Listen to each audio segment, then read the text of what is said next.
Passons maintenant à la consolidation de notre compositing 3D utilisant les cartes 3D. Alors nous étions arrêtés à ce stade, si ce n'est qu'il y a deux nouveaux venus. Celui-ci qui peut sembler franchement très identique, regardons cette vue-là, au premier. Il doit y avoir une différence, elle se trouve au niveau de l'alpha. L'alpha ici permettait d'avoir l'arrière-plan remplacé par mon compositing 3D. Alors que l'avant-plan recouvrait l'entièreté de l'image, c'est-à-dire la montagne et la partie de la colline. Cette autre image, en fait, utilise un alpha qui refait un plan complètement à l'avant. On pourrait donc considérer que la montagne est un plan intermédiaire si on considère que le background nuage est le plan lointain. L'autre nouveau venu, vous le connaissez, il n'a pas d'alpha, j'en bascule en RGB, et nous l'avons déjà maintes fois utilisé, cette petite vidéo. Nous allons maintenant compositer en utilisant celui-ci, en utilisant le même reformat. CTRL-C sur Format, CTRL-V, et le reformat maintenant s'applique à celui-ci. Je vais faire une carte 3D, carte 3D, qui va utiliser cette image. Dans cette vue, je vais basculer en 3D, et observons, double-clic, la carte 3D qui est maintenant à cet endroit. La carte 3D est à cet endroit, je vais maintenant la compositer devant le background. Lui se trouvant ici, je vais regarder à quel niveau, si je peux directement la mettre là, utiliser donc en double-clic directement dans la vue 2D pour la placer. Voilà. L'éloigner, donc dans ce cas-là, CTRL double-clic. Je peux l'éloigner en travaillant directement sur Z ou bien travailler dans la vue 3D. À partir de maintenant, la meilleure technique est celle avec laquelle vous arrivez à produire. Nous avons Uniform Scale qui me permet de resizer. Le fait d'avoir trois plans comme ça me permet par exemple, sur cette carte-ci, de mettre un blur et de gérer le flou de cette image. Je gère comme ça le flou du plan à l'avant. Ça correspond un petit peu à ce que nous avons fait comme exercice dans l'apprentissage par la pratique avec le trucage du plan de Star Trek. Je vais enlever le blur. Je vais par contre utiliser maintenant ceci entre les deux. Autrement dit, pour faire passer un effet atmosphérique, cette fois-ci en vidéo, entre les deux, derrière lui et ici. Pour ce faire, il faudrait séparer le compositing. Donc, ce compositing, CTRL-C, CTRL-V pour garder les mêmes propriétés, et j'utilise l'entrée A, ce qui ne change rien du tout. Par contre, ça me permet ici d'avoir la possibilité de reconnecter un merge. Mon merge utilise le background et utilise à l'avant ce footage vidéo. Lui, je vais le mettre, nous connaissons le principe, en mode de fusion screen. Celui-ci, un simple transform suffira. Souvent, les vidéos ne sont pas extrêmement terribles parce qu'elles ne correspondent pas vraiment à l'esprit que l'on veut. Donc, je me pose la question, s'il ne serait pas intéressant de simuler, pour parfaire notre travail, une vidéo.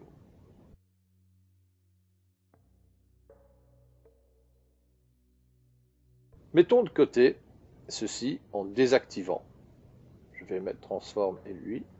Et on va s'occuper des nuages. On va maintenant essayer d'animer les nuages. On va s'occuper donc exclusivement d'observer les nuages. Rappel, il est possible de déplacer des pixels en fonction d'un axe X ou d'un axe Y en utilisant des concepts de vecteurs. Nous savons que rouge symbolise l'axe X et donc il faudra utiliser un I-distorsion. Alors je vais le faire. On va s'occuper exclusivement de lui. Je vais remettre tout en une seule vue. Tout simplement faire Close Plane. Revenir sur cette vue-ci. Et me remettre presque comme par défaut. Je Je ferme tous les manipulateurs et je vais travailler sur cette image. Je connecte mon viewer qui est actif en cliquant simplement sur 1 sur l'image et je vais rapidement extraire les informations rouges de cette image. Pour ça, je vais utiliser un uCorrect.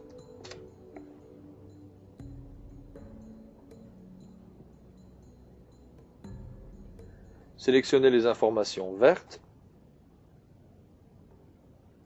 les réduire, sélectionner les informations bleues et les réduire du cercle chromatique. Il me reste donc plus que le rouge. Ce rouge, je vais les contraster un peu en utilisant un grade, gérant comme ça les black points et les white points. Je vais faire un merge, le background va être mon image, j'observe, et le A est le grade. Le mode va être une copie, mais en information output sous pixel, qui est du motion. Nous voyons maintenant que le channel A est passé en mode information sous pixel motion.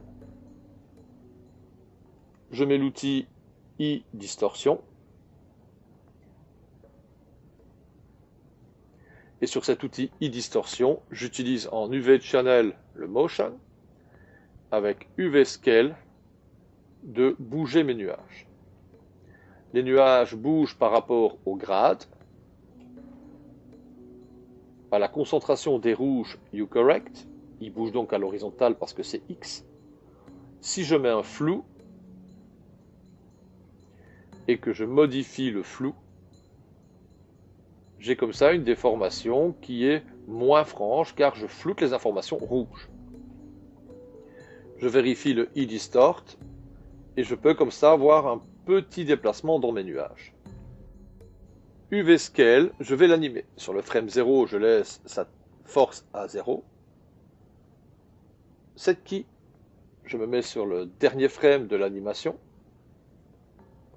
Dans ce cas-ci, mon animation va travailler sur 100. Donc je rectifie le setting en mettant 100. Et sur le dernier frame, le e-distort va être légèrement modifié. J'obtiens comme ça une manipulation qui fera croire à l'œil de l'observateur que mes nuages sont animés.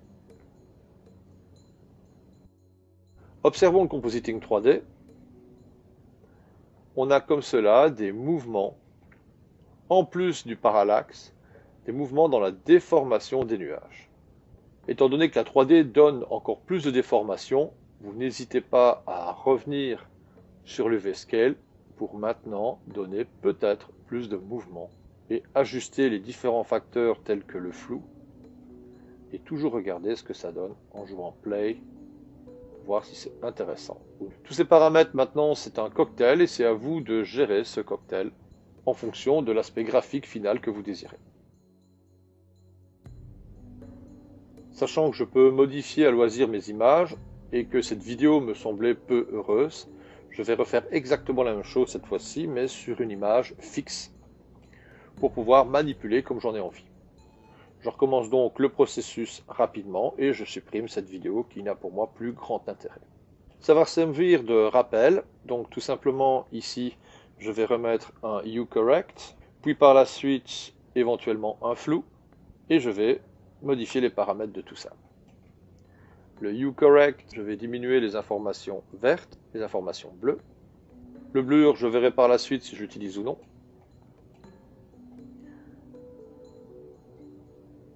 Je fais un merge. Background, je garde mon image. Avant-plan, c'est lui. Le mode copy. La sortie motion. E-distorsion. Utilisant l'information motion. Je regarde comme ça les informations qui m'intéressent. Je vais animer cette key. Je regarde ce que ça donne. J'ai comme ça l'animation qui m'intéresse, beaucoup plus lente. Et je vais renourrir à cet endroit. Et je regarde ce que ça donne. En A. On a comme ça les vapeurs qui bougent légèrement. On va étalonner tout ça. Et comme on a vu le uCorrect, je vais en profiter pour faire et réutiliser le uCorrect dans ce cas-ci. J'ai comme ça les bleus, les verts, les rouges. Les bleus, tout simplement dans la zone bleue, je vais réduire un petit peu les informations bleues de mon travail. Et je vais parfaire ma composition, un petit clin d'œil final, qui est cette image. Je vais donc faire un merge. J'ai mon compositing et l'avant-plan. Je le mets en mode mate parce qu'il y a un alpha. Je fais un scale, transform, donc T tout simplement.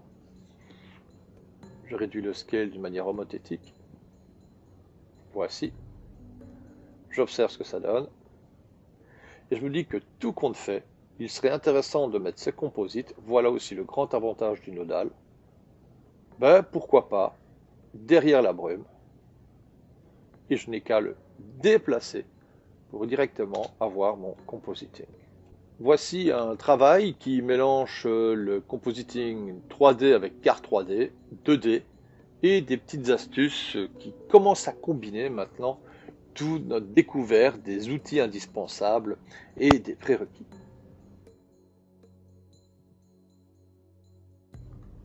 Astuce finale, ceci est la montagne, la partie de la montagne que j'ai rajoutée. Je vais mettre un flou en appuyant sur B, mais ce flou va agir exclusivement sur le channel alpha, ce qui va me permettre de flouter l'avant-plan, de travailler une immersion de la brume par rapport à mon décor.